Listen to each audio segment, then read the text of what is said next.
Bonjour. Bonjour, bonjour. Bonjour Gabriel, bonjour tout le monde. Bonjour Gianne, bonjour tout le monde. Bienvenue à tous à ce 6e live talk qu'on organise à travers le club Inbound Marketing ABM. Le live d'aujourd'hui est organisé, comme vous le savez, par Studio Butterfly. Studio Butterfly qui est une agence internationale pionnière des stratégies de marque, d'inbound marketing et de account-based marketing. Donc, nous sommes présents, comme vous le savez, pour ceux qui le savent, nous sommes présents à Casablanca et à Paris. Et nous sommes engagés à stimuler la croissance des entreprises et des institutions qui le souhaitent en les accompagnant dans l'émergence de leurs différences via la création de stratégies de marque, l'amélioration de l'expérience client et prospect à travers la création de solutions digitales, innovantes et omnicanales, et des contenus hyper personnalisés et pertinents. Et puis, le développement de leur part de marché auprès des grands comptes à travers la création de stratégies de account-based marketing. Donc, alors, j'ajouterais que cette internationalisation a été vraiment voulue par Gianne et moi. Donc, Gianne a la connaissance et l'expertise même de tout le continent américain, je veux dire africain, et moi, le continent européen. Et nos deux expertises, bien, je dirais, bénéficient de nos expériences complémentaires et réciproques. Et je pense que c'est une originalité de notre agence de communication. Et de marketing. Absolument. Voilà. Donc, le Club Inbound Marketing, aujourd'hui, je te laisse, Gabriel, le soin de préciser que nous sommes maintenant ouverts aux deux marchés. Enfin, si tu veux dire un mot là-dessus. Oui, alors effectivement, vous savez, c'est notre vision également. Bon, j'ai eu le plaisir d'écrire un livre qui s'appelle « De l'inbound marketing à l'ABM, les nouvelles routes du marketing » et qui a eu l'honneur d'être considéré comme le meilleur livre de marketing de l'année 2022, célébré par l'Académie des sciences commerciales, car effectivement, que ce soit les libraires qui ont jugé le livre ou que ce soit les professionnels, il y a maintenant un lien absolument fort entre l'inbound marketing et l'ABM. Alors, si vous voulez un exemple ou du moins un parallèle avec les poissons, sachez que quand on fait de l'inbound marketing, c'est qu'on pêche un maximum de poissons et puis progressivement, on se dirige vers l'ABM parce que parmi les poissons, on choisit les plus gros. Et bien, c'est un peu la même démarche en termes de marketing et de communication, c'est-à-dire qu'il y a à la fois une recherche, comme on dit, de leads, c'est-à-dire une recherche d'un maximum de prospects et parmi tous les prospects, on arrive à personnaliser, je dirais presque même à hyper personnaliser la relation grâce à l'ABM, c'est-à-dire à l'account-based marketing qui, je dirais globalement, veut dire comment gérer les comptes qui comptent. Absolument. Voilà. Donc, le Club Inbound Marketing, pour revenir à sa mission, en fait, il a pour but de s'adresser à nos clients, qu'ils soient au Maroc ou en France et ailleurs, donc en fait sur le continent, les deux continents européens et africains. Sa mission, c'est d'établir des liens entre les cadres dirigeants du marketing, de la communication, des sales et du digital à travers les différents événements qu'on organise. Donc, ça peut être des événements digitaux comme celui d'aujourd'hui, tout comme ça peut être des événements physiques. Alors, durant ce live talk, voilà ce que nous allons couvrir. Premier point qui va être couvert, c'est pourquoi il faut créer une stratégie de marque différenciatrice. Deuxième point, comment la créer. Troisième point, pourquoi adopter le marketing du désir et de la permission. Quatrième point, comment exprimer la différence de la marque. Et puis enfin, et comme d'habitude, nous allons présenter un certain nombre de cas. Voilà. Juste à titre de rappel, oui. Non, mais pour dire que l'histoire de la marque, c'est une longue histoire qui a évolué dans le temps, comme vous le voyez, et depuis 1945, il y a eu un certain nombre d'évolutions qui ont fait que du produit, on est passé à la marque, et je dirais du besoin, on est passé au désir. Exactement. En fait, la publicité telle qu'on la connaissait par le passé, c'était vraiment la promesse unique. Ensuite, dans les années entre 1975 et 2005, on est passé plutôt à l'image de marque et donc on associait des produits à une certaine image. Et puis, à partir des années 2000, grâce au digital notamment et grâce à la digitalisation de l'économie et le changement du comportement des consommateurs, on est passé à la promesse unique parce qu'il y a beaucoup de concurrence. maintenant sur les différents marchés parce que le contexte économique a changé. Et donc, pour se différencier, il fallait avoir une promesse qui est vraiment unique. Voilà. Alors, pour ce qui est des défis des marques aujourd'hui, il faut savoir que les besoins, comme je viens de le dire, sont souvent totalement remplis parce qu'il y a beaucoup de concurrents et de produits. Les marchés publicitaires sont saturés et donc, pour le coup, en fait, l'efficacité de la communication traditionnelle diminue. Il y a un nouveau comportement chez les consommateurs, notamment des générations Y et Z. Et puis aujourd'hui, on est rentré dans cette ère du partage et de l'économie collaborative qui a été présentée il y a déjà une vingtaine d'années par l'essayiste Jérémy Rifkin. Donc aujourd'hui, les marques, pour qu'elles puissent atteindre vraiment leur cible, elles doivent savoir se rendre désirables.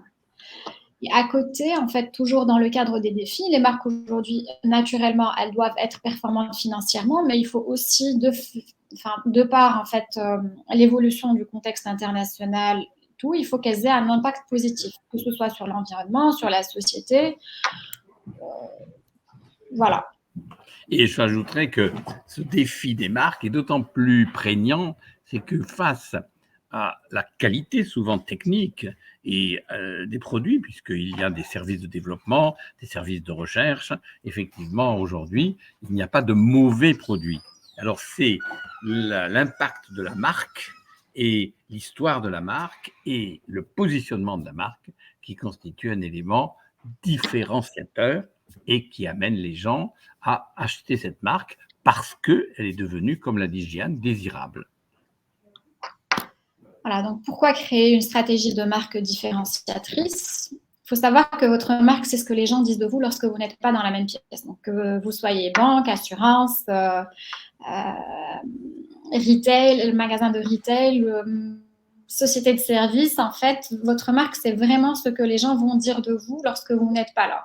Donc, soit ils vont vous recommander s'ils sont complètement satisfaits, soit ils vont avoir des retours assez mitigés parce que votre service ou votre marque ne répond pas à leurs désirs.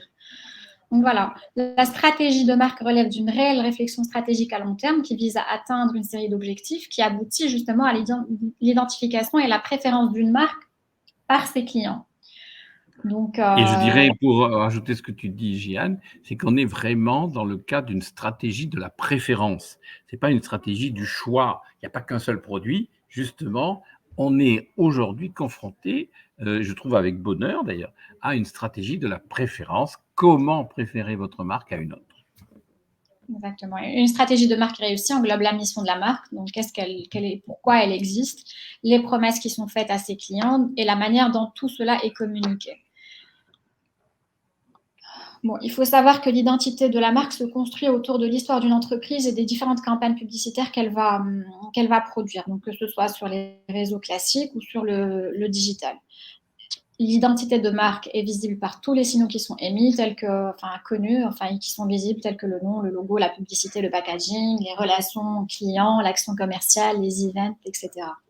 Toutefois, en fait, la stratégie ou l'identité de marque relève également des éléments intangibles et qui sont, eux, extrêmement importants, et c'est ce qu'on va voir dans le positionnement différenciateur. Ce sont ces éléments intangibles qui vont permettre à la marque de se différencier, qui vont être déclinés notamment sur l'identité graphique et visuelle de la marque. Donc, et à ce titre, effectivement, comme le dit très bien Jeanne, c'est que ce sont tous ces éléments visuels, auditifs, scéniques qui vont créer justement une personnalité de la marque. Et ce sera ça d'ailleurs le discours que l'on va tenir avec Jeanne là maintenant, c'est que ce n'est pas simplement l'expression, je dirais, d'une qualité d'un produit ou l'expression d'une qualité d'une prestation. Nous avons et vous avez à créer volontairement la personnalité de la marque. Ça veut dire qu'il faudra s'intéresser à son caractère, au ton, au style, au discours, au visuel, pour créer, comme pour vous, comme pour nous, une personnalité différente. Tout à fait.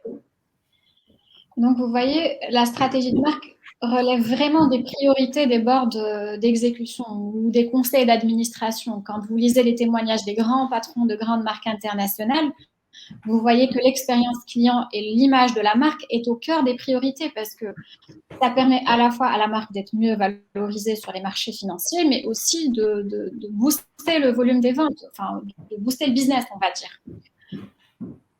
D'ailleurs, c'est assez amusant de voir quand vous entrez dans un grand magasin, dans un GMS, vous pouvez voir, moi je l'ai ausculté, vers où se dirige le consommateur. Eh bien, inconsciemment, après il fait peut-être des choix, mais inconsciemment, il se dirige d'abord vers la marque dont il a une image très positive. Et donc, il y a une sorte de priorisation des marques connues, reconnues et aimées. Voilà. Là, juste à titre d'illustration, nous vous présentons le top 10 des marques les mieux valorisées dans le monde en 2023. Et vous voyez que sur le top 10, il y a beaucoup de marques qui viennent de la tech. Donc, il y a Apple, Google, Microsoft, Samsung. Voilà. Il y a Amazon qui est passé en tête de liste. Vous voyez de nouvelles marques qui sont dans le top 10 également. Gabriel, s'il te plaît, je peux te demander il y a du bruit derrière. Il y a du bruit. Ah, moi, je vais demander voilà. Mais comme on est dans un truc de coworking, il y a un peu peut-être de. Alors, voilà. Et voilà, vous voyez de nouvelles marques qui sont assez récentes comme TikTok et Tesla, qui ont tellement travaillé leur marketing et leur branding qu'aujourd'hui, elles sont valorisées, elles sont dans le top 10 mondial, chose qui n'était pas le cas il y a quelques temps. Voilà. Et donc, quand on voit les valos, on voit que la tech, le retail et le banking sont les 3 secteurs sur lesquels les marques sont les mieux valorisées. Et les meilleures valorisations en termes de pays, on les voit sur les États-Unis, la Chine, et en 3e position, on a l'Allemagne. Alors, pourquoi être différent? Pourquoi adopter une stratégie de marque différente? Parce qu'il faut se démarquer de ses concurrents sur le marché. Donc, en développant un positionnement unique, une entreprise peut mettre en avant les caractéristiques, les avantages et les valeurs qui la distinguent des autres entreprises de son secteur d'activité. Ça permet de favoriser votre valeur perçue, ça augmente la notoriété de la marque. Et puis, ça permet de construire une image de marque qui est forte et positive dans l'esprit des clients. Ça renforce la fidélité ou la fidélisation des clients et ça permet de générer des ventes complémentaires. Et puis, ça permet également de mieux cibler le public grâce à une communication plus efficace et plus personnalisée. Vous voyez, c'est la différence qui crée le désir. Comment créer un positionnement différenciateur? Nous avons, Gabriel, tu pourras en parler. Alors, comme c'est avec un peu d'humour, on a demandé à Ford dans les années 30 pourquoi il avait créé la T2. La T2, c'est la voiture qui, même jusqu'à aujourd'hui, a été la voiture la plus vendue dans le monde. Parce qu'effectivement, il a dit cette phrase, si j'avais demandé à mes clients ce qu'ils voulaient, je leur aurais donné un cheval plus rapide. C'est-à-dire que c'est ça la force, la puissance, la qualité de dirigeant d'une entreprise, c'est de dire que le positionnement ne relève pas de la politique du rétroviseur, comme je me plais à dire, c'est-à-dire qu'il ne faut pas simplement penser à traduire les idées passées des clients, parce qu'ils ne peuvent pas se projeter dans l'avenir, mais il faut savoir imaginer, anticiper.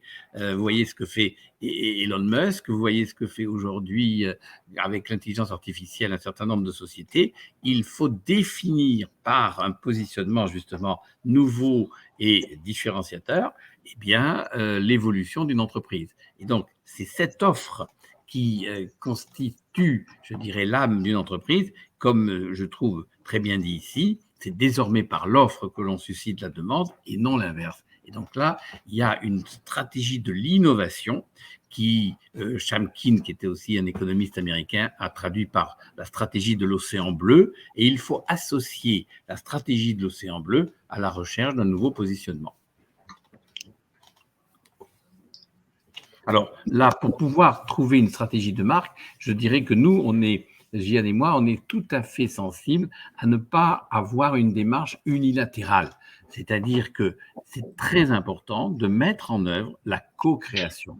L'entreprise a toute l'historique de son activité. Nous avons l'expertise et la créativité des visions nouvelles d'un positionnement. Et il y a une méthode que nous allons vous suggérer qui met en synergie eh bien, les qualités de l'entreprise et les qualités de notre agence. Et donc, ça permet effectivement, sur la base des faits réels, de créer effectivement le positionnement différenciateur. Dans ce positionnement différenciateur, le rôle de l'émotion est extrêmement important et c'est ce que tu vas montrer tout à l'heure, Gabriel, sur le mapping, sur la méthode que nous utilisons. Voilà, qui s'appelle le mapping de positionnement et qui est extrêmement intéressante parce qu'elle nous permet en tous les cas de proposer différentes expressions de positionnement qui à la fois allient l'émotionnel et l'aspect rationnel. Alors, pour, je dirais un peu notre plaisir, notre fierté et notre vision, sachez que notre agence, avec Gian et moi, nous sommes devenus les mentors de start-up en France, parrainés par le MEDEF, le MEDEF étant l'entreprise, enfin étant l'organisation patronale de la France, parce que vous allez voir notre démarche pour créer les fondations d'une société, et en particulier pour les startups, a eu beaucoup de succès. Et donc, ça permet à une startup, entre autres, de pouvoir vraiment créer un socle de communication qui leur donne évidemment ensuite la cohérence de leur communication. Et nous l'avons appelé le mapping de positionnement. Je vous donnerai un ou deux exemples que nous avons mis en œuvre et vous verrez que non seulement ça fonctionne très bien, mais ça permet vraiment d'aller au fond des choses. Alors, le mapping de positionnement, pour être simple et clair, c'est qu'au lieu de dire nous allons aller dans telle direction, nous avons pensé qu'il est d'abord important de voir toutes les directions possibles. Et toutes les directions possibles, vous les voyez traduites par les 4 territoires. Dans le territoire A, on met l'accent surtout sur le rationnel. Dans le territoire B, on met l'accent sur le bénéfice d'utilisation du produit et évidemment ses plus-values. Dans le territoire C, on entre dans une vision affective, c'est-à-dire qu'on met l'accent sur le résultat affectif de l'utilisation de telle ou telle prestation. Et dans le territoire D, on met l'accent sur l'activité en interne d'une société pour souligner la valeur, la qualité des collaborateurs. Alors, je vous donne un exemple que je trouve très intéressant et qui montre la valeur de ce mapping de positionnement. Nous avons comme client une société qui s'appelle Orga Kiné, voilà. Et qu'est-ce que fait Orga Kiné au départ? Eh bien, elle était une société qui avait comment ça s'appelle, une plateforme, et ça s'adressait aux kinésithérapeutes. Et alors, la plateforme permet, c'est la plus-value rationnelle, de s'occuper de tous les aspects administratifs d'un kinésithérapeute. En général, un kinésithérapeute est une profession libérale, et alors, souvent, ils étaient débordés par tous les aspects administratifs, sécurité sociale, administration entre le patient et l'État, etc. Et c'est une charge très lourde. Eh bien, cette plateforme permet d'assurer l'ensemble des activités. Alors, un de nos confrères, basiquement, rationnellement, avait dit il faudrait dire par un slogan, eh bien, aux kinésithérapeutes, notre société Orca Kiné s'occupe de toutes les activités administratives. Ne vous occupez plus des activités administratives. Bon, c'est gentil, ben voilà, c'est pas très excitant.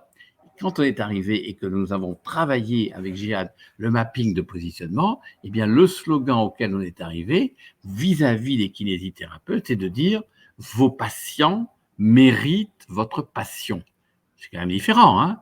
Vous voyez l'aspect émotionnel qui introduit indirectement le rationnel, mais qui donne une âme, qui donne une personnalité, qui donne un caractère à cette société. Alors, nous vous encourageons avec nous, si vous le voulez bien, à approfondir par le mapping de positionnement la recherche d'un positionnement différent à la manière d'Orga Kiné, qui aujourd'hui, si vous voyez son site, si vous voyez ses écrits, si vous voyez ses newsletters, a mis l'accent sur la passion des kinésithérapeutes préalablement à toute activité rationnelle. Et bien, voilà un des cas, je trouve, attachants du mapping de positionnement.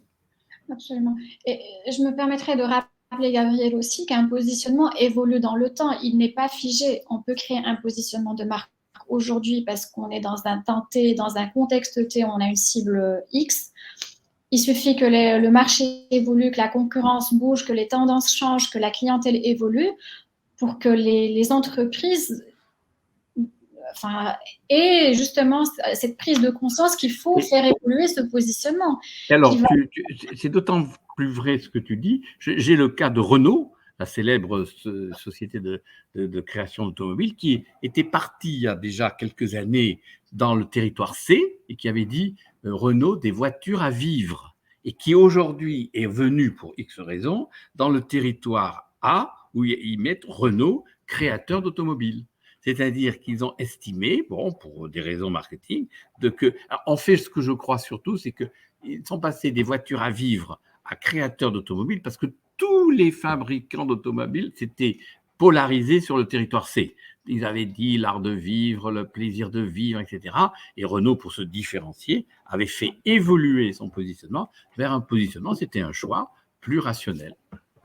Tout à fait. Et puis après, c'est en fait à partir de ce positionnement que la stratégie de communication est déclinée. Toutes les campagnes de communication vont venir en fait, vont être basées sur le positionnement qui va être décidé, on va dire.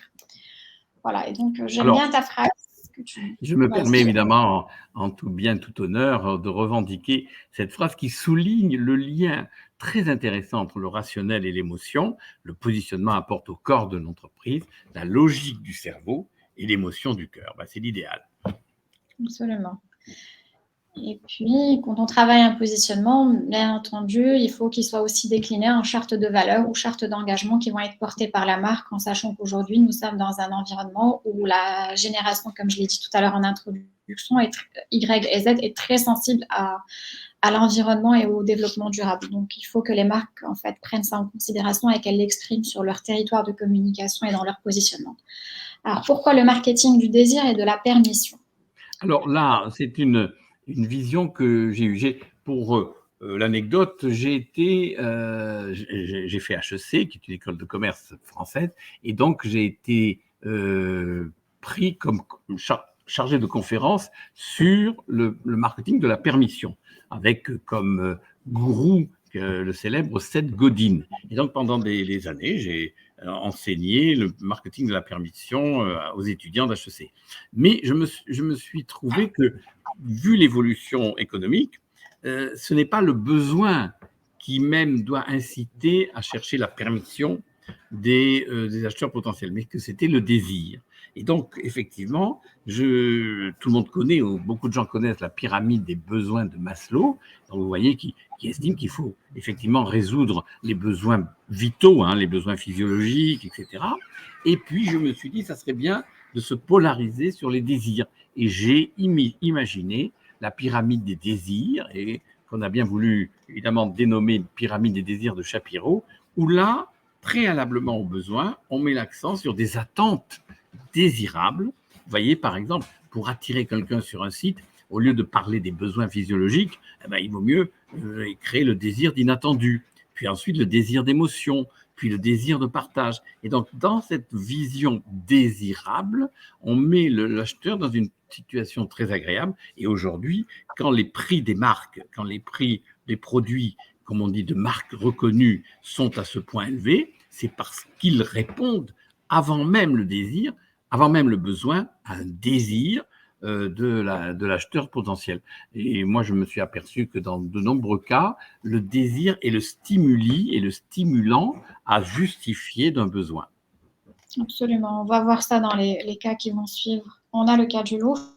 Alors, le cas du Louvre, que j'ai eu le plaisir de travailler, on m'a consulté justement pour, d'ailleurs, l'expression que j'ai imaginée, désir de Louvre, parce que le Louvre souhaitait élargir sa cible à des jeunes, à des beaucoup plus jeunes. Et je me suis permis, avec Jeanne, de dire, il ne faut pas montrer quel est le besoin d'aller voir le Louvre, mais de créer le désir. Et alors, nous avons imaginé à chaque étape des désirs, des actions. Vous voyez, au départ, désir d'inattendu, et nous avons imaginé, proposé, vous voyez, par exemple, 1h30 chrono pour connaître le Louvre et l'aimer. C'est-à-dire que ce n'est pas je dirais un circuit habituel, c'est un circuit inattendu. Et donc, nous avons proposé un certain nombre d'actions qui étaient liées à chacun des désirs. Tout à fait. Donc là, c'est sur le volet d'inattendu, sur la valorisation de soi. Il y a eu aussi... L'objectif final d'une pyramide des désirs, c'est que les gens se sentent bien et même se disent « Ah, j'ai appris quelque chose, je suis devenu plus intelligent, entre guillemets, je connais mieux telle ou telle partie de la culture. » Et c'est donc, vous voyez, la recherche, par exemple, de talk shows et d'imaginer un groupe de grands témoins qui viendraient être consultés pour des opérations de manifestations culturelles. Donc, tous ces différents désirs, vous voyez, précèdent la réponse à des besoins. Exactement. Et ce qui est vraiment là, tout le monde peut se retrouver dans le cas de Apple. Apple, on n'achète pas le téléphone Apple parce qu'on a besoin de ce téléphone. C'est le désir que la marque crée. On pourrait très bien, tous les consommateurs pourraient avoir des téléphones de marques différentes. Vous voyez, dès lors qu'il y a un nouveau téléphone, un nouvel iPhone qui sort, c'est la queue dans tous les flagships d'Apple dans les grandes capitales mondiales. Pareil pour les marques de luxe aussi, qui savent entretenir le désir de leurs clients. Et pourtant, on est là sur des produits qui sont relativement chers, on va dire. Parce que ça permet justement, comme tu l'as dit Gabriel tout à l'heure, de répondre au désir plutôt qu'à un besoin de se vêtir ou à un besoin de parler ou d'être joignable, on va dire.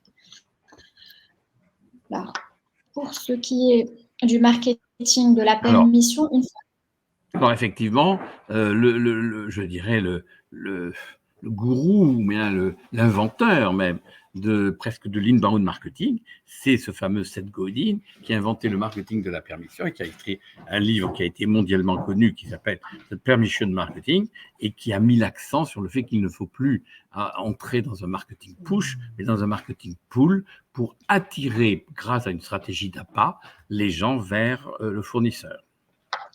Exactement. Et en fait, le fait d'aller vers ce type de marketing de la permission, en fait, là, on est sur quasiment une autre philosophie du marketing.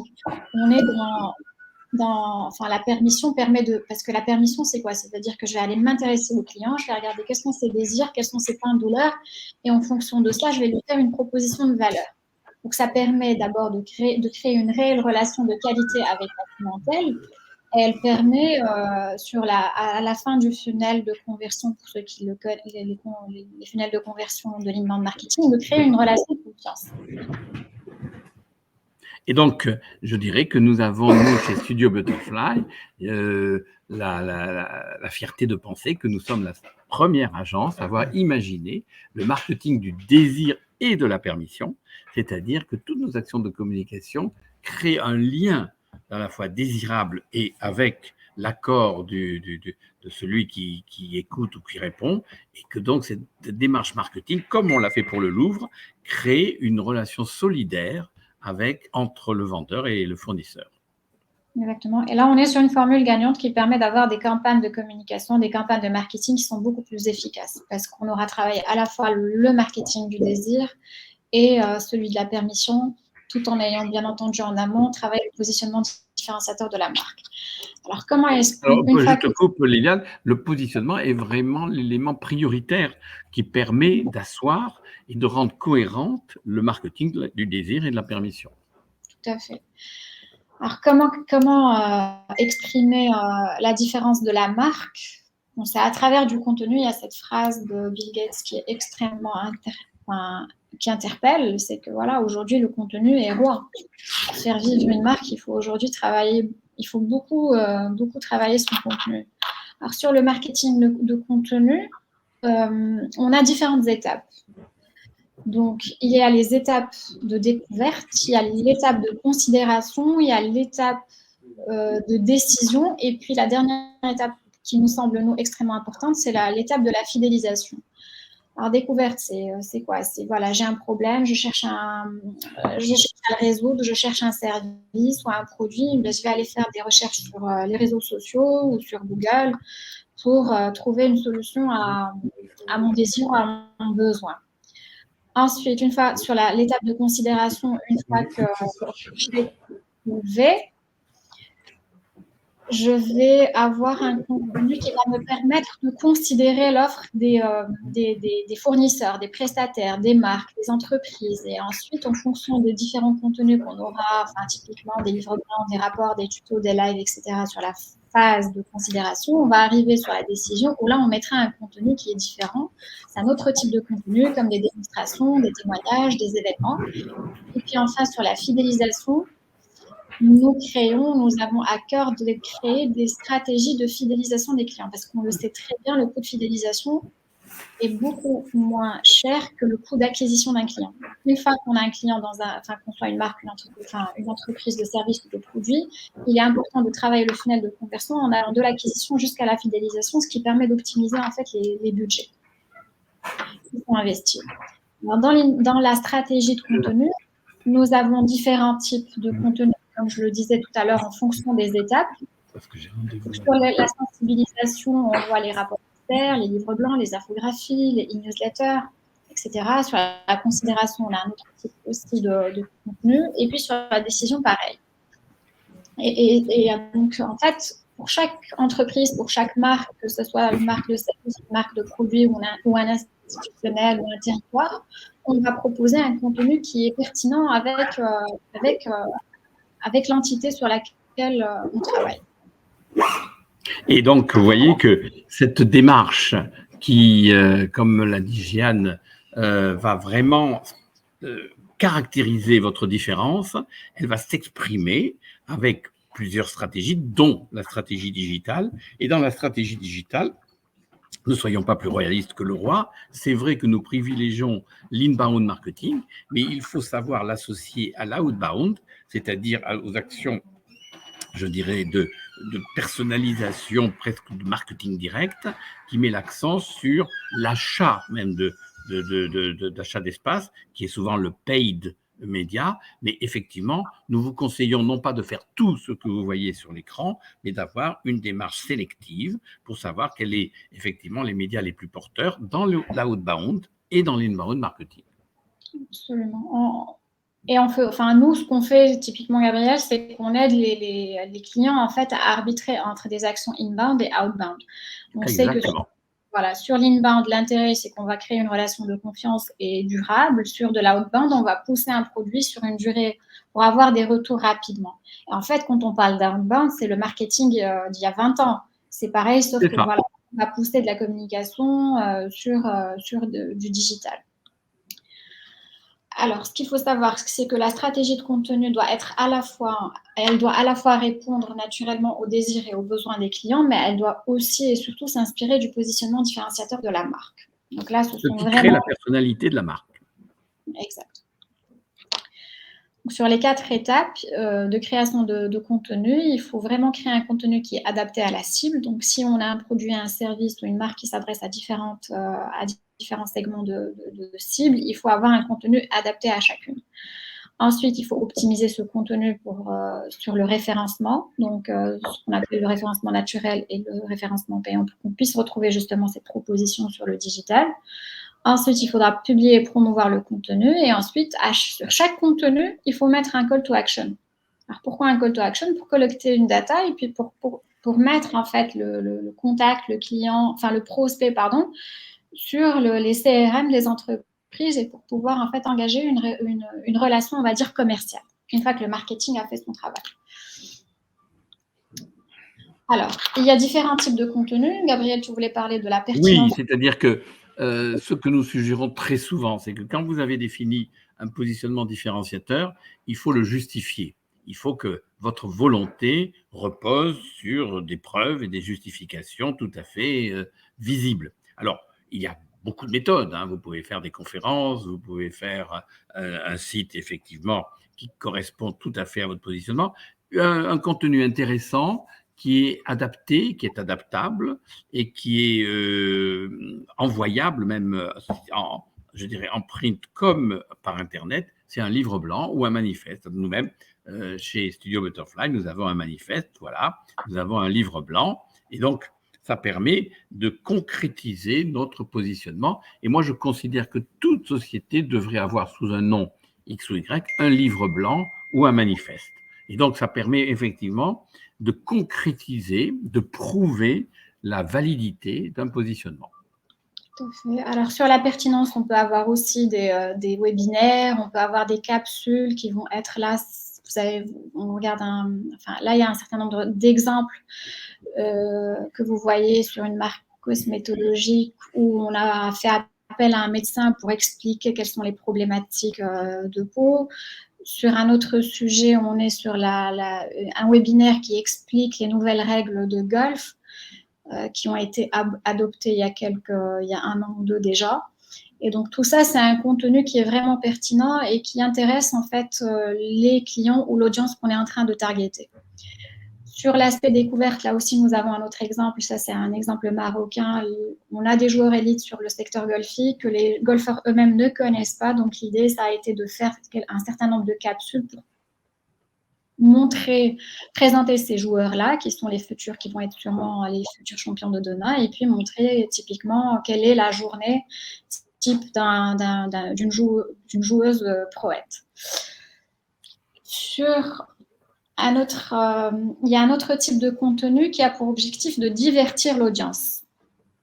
Oui, parce que c'est vrai qu'on oublie souvent que la raison n'est pas obligatoirement excitante. C'est-à-dire que appeler un chat, c'est très bien, mais les gens, ils ont besoin aussi d'un regard différent, d'une émotion différente. Et le divertissement permet justement de faire passer un certain nombre de messages par une voix où l'humour, ou l'impertinence, ou la différenciation par le divertissement apporte une plus-value ludique qui est tout à fait intéressante. Voilà, et donc là, on a le cas de Total Energy qui, elle, a pris comme décision de financer, en fait, d'être le sponsor de la CAF sur le continent africain. Alors, il y a une démarche nouvelle qui a été créée aux États-Unis, que nous étudions, que nous avons mis en avant d'ailleurs en France même, notre agence également, qui s'appelle le FlowSum. Alors, FlowSum, c'est la contraction de 2 mots anglais, flow, qui veut dire défaut, et sum, qui est la contraction de awesome, qui veut dire magnifique. Et donc, pourquoi? Parce que au lieu d'utiliser en disant « nous sommes les meilleurs, nous sommes les plus beaux, nous sommes les plus grands », on prend l'inverse, c'est-à-dire comme ici, voilà une campagne qui dit eh ben, c'est super d'acheter 5 fruits et légumes moches parce que le goût est extraordinaire. Et donc, nous avons nous-mêmes travaillé sur des démarches de ce type parce que c'est assez intéressant et c'est évidemment décapant et anachronique. Alors, l'intrigue aussi, vous voyez, par exemple, à Paris, il y a toujours une nuit blanche, c'est-à-dire que toute la nuit, il y a des manifestations. Et alors, pour intéresser, ça se passait là dans les abribus, pour créer un conflit intellectuel et pour que les gens s'arrêtent devant l'affiche, eh bien, on a fait appel à l'intelligence du cerveau. On a fait appel au fait que l'œil et le cerveau retraduit la vérité, retraduit la bonne orthographe. Et vous voyez comment a été écrit la nuit blanche. Alors, c'était pour montrer que c'est le 7 octobre, c'est pas 2107, mais c'est 2017. Et donc, effectivement, ça a donné un très, très grand impact parce que les gens ont reconnu facilement quel était le message tout en tout en créant l'intrigue. Alors, ce que j'aime beaucoup et que Jeanne aussi aime beaucoup, c'est l'impertinence. Parce que c'est agréable d'avoir un sourire, d'avoir un peu d'humour. Alors, vous voyez, c'est dans un hôtel que je connais bien. Les hôtels habituels, quand il y a une chambre, voilà, les gens peuvent mettre de privacy, please, donc il faut pas faire la chambre. Par contre, il y a un hôtel, et moi je le dis, que j'aime beaucoup, qui est à Barcelone, où je vais tout le temps, qui s'appelle Urban Hotel. Eh ben, eux, qu'est-ce qu'ils ont dit? Ne nous dérangez pas, ne me dérangez pas, à moins que vous soyez l'homme ou la femme de ma vie. Donc, vous voyez que l'humour crée une empathie et crée en général une adhésion. Alors, ce qui est aussi paradoxal et qui est très, très fort, vous voyez qu'au lieu d'écrire Yves Saint-Laurent, il y a écrit Yves sans logement. Donc là, il y a vraiment un paradoxe qui fait qu'on s'arrête devant une telle affiche. Ensuite, il y a les événements aussi comme type de contenu. Et là, vous voyez par exemple une marque comme Coca-Cola qui a fait un événement autour de la musique et du food en fait, et de la nourriture. Enfin, voilà, ça a été un événement qui s'adressait à une clientèle très, très jeune, donc les générations Y et Z. Après, il y a le storytelling aussi comme type de contenu qui est extrêmement intéressant, qui peut vraiment interpeller et retenir l'attention de l'audience. Donc là, on embarque les clients ou les prospects sur une histoire qu'on va leur raconter. Là, on est typiquement ici, on est sur un voyage premium qui est de vivre en fait l'expérience Ryder Cup avant qu'elle n'ait eu lieu. Voilà, et bon, la Ryder Cup chez les golfeurs, c'est la compétition majeure. C'est les équipes européennes qui vont disputer la compétition contre les équipes américaines. Et puis maintenant, nous allons passer à quelques cas concrets que nous avons traités nous-mêmes, Gian et moi, ou d'autres qui nous semblent exemplaires. Voilà, ça, des cas que nous avons traités justement de positionnement. Et le positionnement nous a permis de trouver des slogans, vous voyez, où il y a à la fois de l'impertinence, du décalage, je dirais, de l'anachronisme. Vous voyez, par exemple, Flexico, c'est un des leaders français de l'emballage. Ben, la signature, c'est « emballer vos clients ». Soyuz, qui est un des leaders de l'intelligence artificielle et qui permet de poser un certain nombre de questions aux consommateurs avant que le vendeur le guide vers son choix, eh bien, comme c'est écrit, the answer is in the question. Et l'IHFB, qui est un hôpital, eh bien, qui est sensible au bien-être du patient, nous avons trouvé, au-delà du soin, vous comprendre, etc., etc. Donc, vous voyez que à la fois le positionnement et la signature constituent l'âme, le caractère d'une société. Tout à fait. Donc, en fait, c'est toute la stratégie de communication qui va être déclinée du positionnement qui est retenu. Tout à fait. Et de la ligne éditoriale qui va en être induite. Alors, donc voilà, là, Soyuz, par exemple, un des leaders de l'intelligence artificielle, eh bien, le fait de dire la question, la réponse est dans la question, eh bien, crée tout un discours qui montre la personnalisation de la communication. Exactement. Voilà un autre cas, Laponie, qui est une société qui permet par une plateforme à des managers de sociétés de trouver immédiatement leurs collaborateurs. Eh bien, voilà, on a mis l'accent sur un positionnement et la signature, c'est relever la force de votre équipe puisque c'est au sein de la même équipe que les collaborateurs échangent leur activité pour le bien-être à la fois des collaborateurs et à la fois de la société.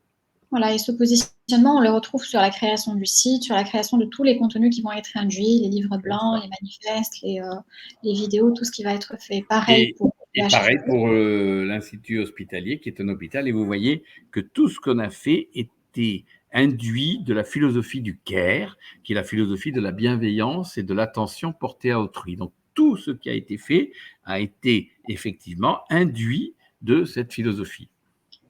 Tout à fait. On retrouve le cas du site où vous voyez que tout est fait pour montrer le bien-être du patient dans sa présence au sein de l'hôpital. Pareil, donc là, on est sur une start-up qui travaille sur le secteur de l'industrie pharmaceutique, et donc son objectif a été de digitaliser en fait l'industrie pharma. Donc voilà, nous l'avons accompagné à travailler son positionnement et toute sa stratégie d'inbound marketing. Alors pour l'histoire du Verdon, ça c'est encore une étape supplémentaire. Avec Gian, on est maintenant très sensible, grâce à l'intelligence artificielle, de pouvoir hyper personnaliser la communication. Alors quel est le cas du Verdon? Nous avons été choisis par l'Office du tourisme du Verdon, qui est une magnifique région en France. Et alors l'Office trouvait que peut-être il n'était pas assez attentif aux désirs des touristes. Eh bien, grâce à l'IA, grâce à l'intelligence artificielle, vous pouvez d'une part poser des questions au touriste et le touriste répond, exprime son désir, je viens en famille, j'ai envie de me balader, je veux rester 3 jours, et l'IA propose un parcours spécifiquement dédié à la personnalité du touriste. Tout à fait. Et dernier point, je pense, avec lequel on va clore, c'est la structuration des marques.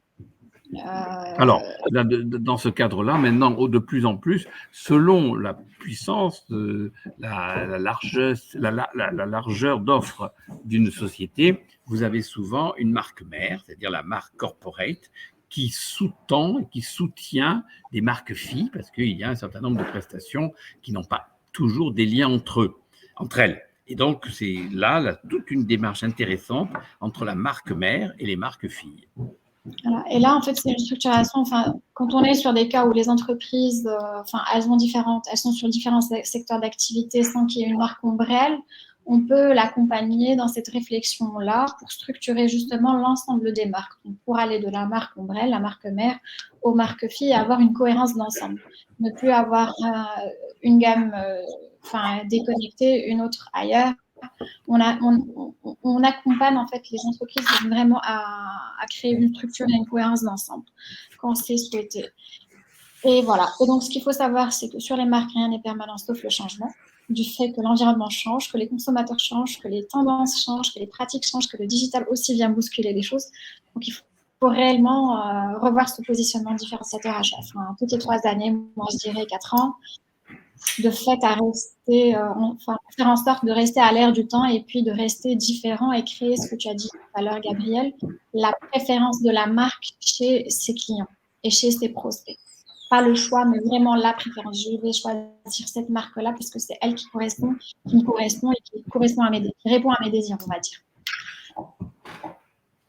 Alors, comment est-ce que nous intervenons, que ce soit à Paris ou à Casa ou ailleurs, à travers une démarche qui est unique, qui est une démarche de co-création, de coproduction et de copilotage. Donc, on fait tout cela avec les comités de direction et les comités de direction, ce qui nous permet en fait, sur la partie stratégique en tout cas, ce qui nous permet de faire approprier le positionnement par les codires. Une fois que c'est fait, sur la déclinaison, la production du contenu des stratégies d'inbound marketing, de count-based marketing, on le fait par la suite de la coprod avec les équipes opérationnelles et on copilote les résultats pour nous assurer qu'il y a justement effectivement des retours sur investissement sur les budgets qui vont être alloués à ces démarches d'inbound marketing, de positionnement différenciateur et de count-based marketing qui sont ultra personnalisées. Et là, je voudrais moi-même me féliciter de la relation que j'ai avec Jeanne entre le Maroc et la France, parce que vous voyez, cette citation marocaine exprime toute la volonté que nous avons de collaborer avec vous, de créer, de co-créer avec vous des campagnes de communication. Voilà, donc là, s'il y a des questions. Donc, merci à toutes et à tous pour votre attention, en tout cas pour ceux qui ont pu être parmi nous aujourd'hui. Merci beaucoup. Disponibles en ligne. Et là, on va prendre les questions. Alors, est-ce qu'il y aura un recording? Oui, tout à fait, Jeanne. Il y aura un recording qui sera disponible sur les pages de réseaux sociaux de Studio Butterfly, Casablanca et Paris. On a une question d'Ayman. Alors, je travaille au sein de Renault dans le département de vente.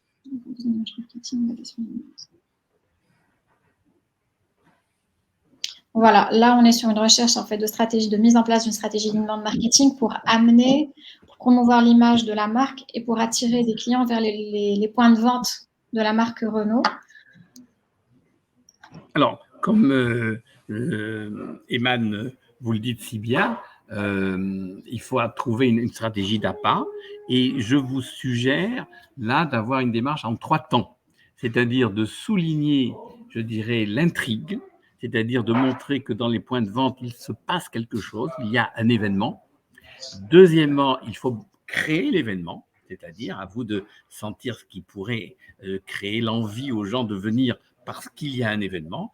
Et troisièmement, personnaliser ensuite la communication lorsque les personnes arrivent dans le local de vente, de créer vraiment une démarche personnalisée. Vous voyez, même le premier point, je dirais que c'est un peu facile. Au lieu de dire, je me rends compte souvent quand je suis dans des zones de vente, les gens disent « monsieur », madame, non, bonjour monsieur Dubois, bonjour madame d'un autre nom, mais il faut arriver à savoir au préalable, quelquefois, quelle est l'envie de la personne qui vient, soit par une enquête téléphonique, soit par un envoi mailing, mais je vous suggère ces 3 étapes.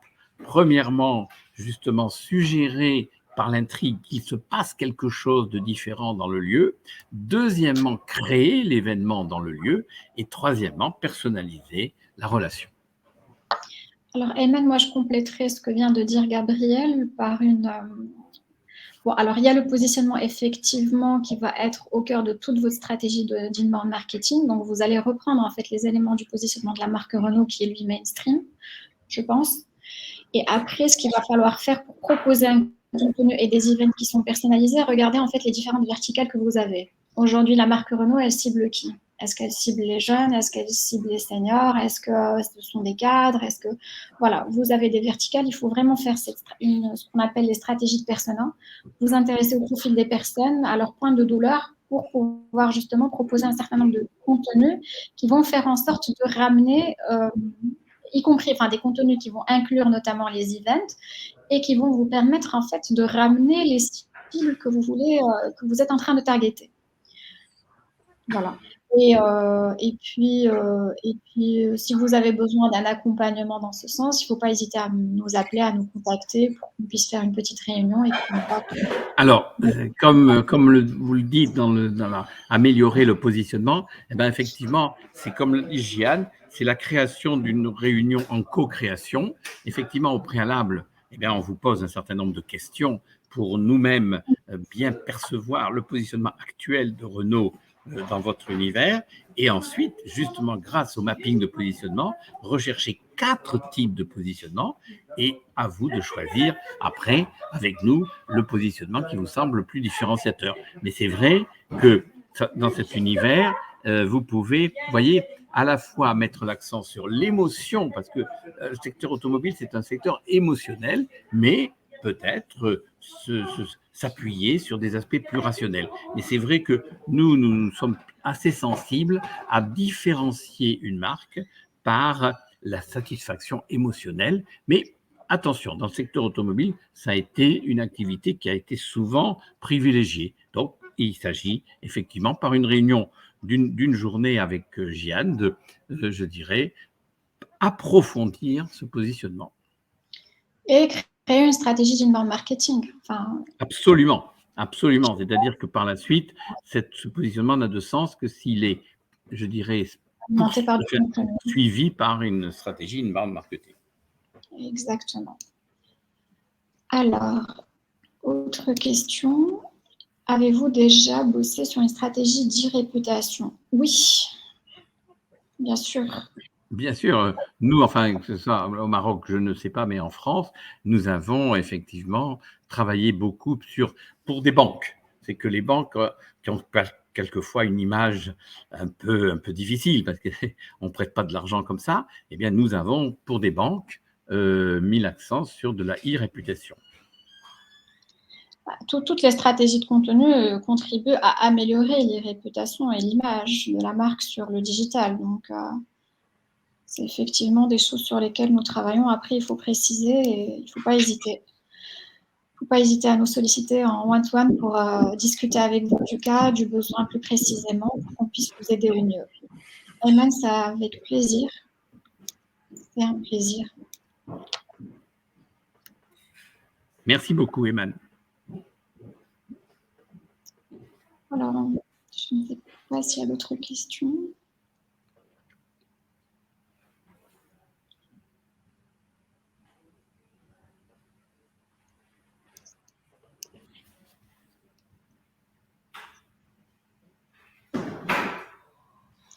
Très bien. Donc, s'il n'y a plus de questions, merci à tous. Merci Jeanne, merci Ayman pour vos questions pertinentes, pour vos appréciations. Merci beaucoup. Merci beaucoup. Moi aussi, je renouvelle mes remerciements. Et n'hésitez pas à revenir vers nous pour des réunions plus personnalisées. Alors, il y a une autre question qui arrive. Quelle stratégie prévue pour sauver le secteur artisanal? Alors, ça, c'est une question qui relève Des compétences, il faut regarder sur alors sur le secteur de l'artisanat, je pense que l'artisanat au Maroc, si on parle du Maroc, Je pense que c'est l'artisanat, plus une question pour les Marocains, parce que en ah oui, France, c'est moins prégnant, mais voilà, c'est pour ça que je n'ai pas une réponse immédiate, mais je pense que c'est une question plus dédiée au Maroc. tout à fait. Et donc là, ça relève, je pense, du secteur du tourisme et de l'artisanat. Alors bon, il y a les pouvoirs publics qui ont, eux, sûrement leur stratégie. Il faut regarder ce qui est prévu pour justement promouvoir le secteur de l'artisanat. Maintenant, si on parle d'artisans, personnalités privées, eh bien, on peut en fait adopter toute cette démarche dont on vient de parler aujourd'hui avec Gabriel. Donc, le positionnement différenciateur de l'artisan, quel que soit qu'il soit sur de la maroquinerie, qu'il soit sur de la poterie, qu'il soit sur les différents secteurs que nous avons au Maroc. Un positionnement, la création d'une marque, s'intéresser en fait aux différents clients qu'on a envie d'adresser et puis proposer du contenu, faire du e-commerce et puis booster un petit peu, on va dire, la machine. Donc là, je réponds pour les artisans, personnes physiques ou morales, on va dire, pas secteur.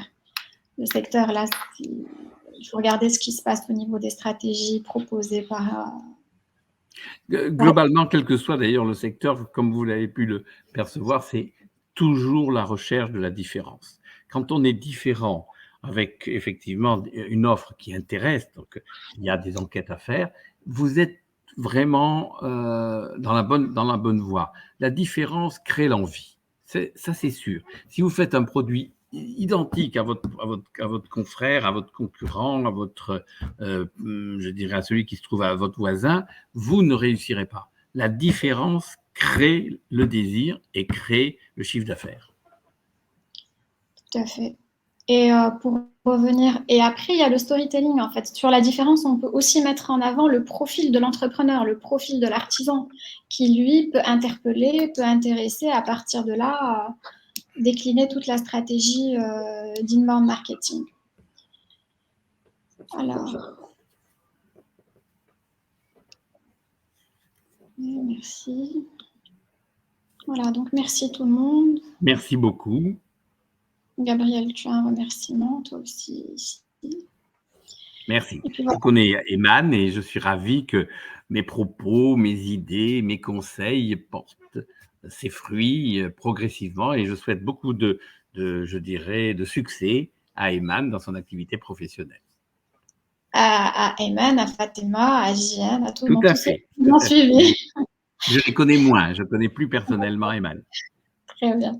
Ok, donc merci tout le monde. Merci Gabriel d'avoir été là aujourd'hui. Je rappelle que ce live talk aujourd'hui s'est adressé à la fois aux annonceurs marocains et français aussi. Et on fera en sorte de l'ouvrir à l'avenir à d'autres marchés aussi pour pouvoir justement partager un maximum cette expertise avec un maximum, on va dire, d'annonceurs et d'institutionnels. Voilà, donc on est vraiment très content de vous avoir eu parmi nous aujourd'hui. Vous avez nos contacts, donc que ce soit à Paris ou à Casa, vous pouvez vous rapprocher de nous. Ça nous fera vraiment très plaisir déjà de discuter, d'initier une discussion et puis de voir s'il y a besoin de vous accompagner. Ça sera vraiment avec joie. Gabriel, merci. Merci Jiane et à très vite et à très bientôt.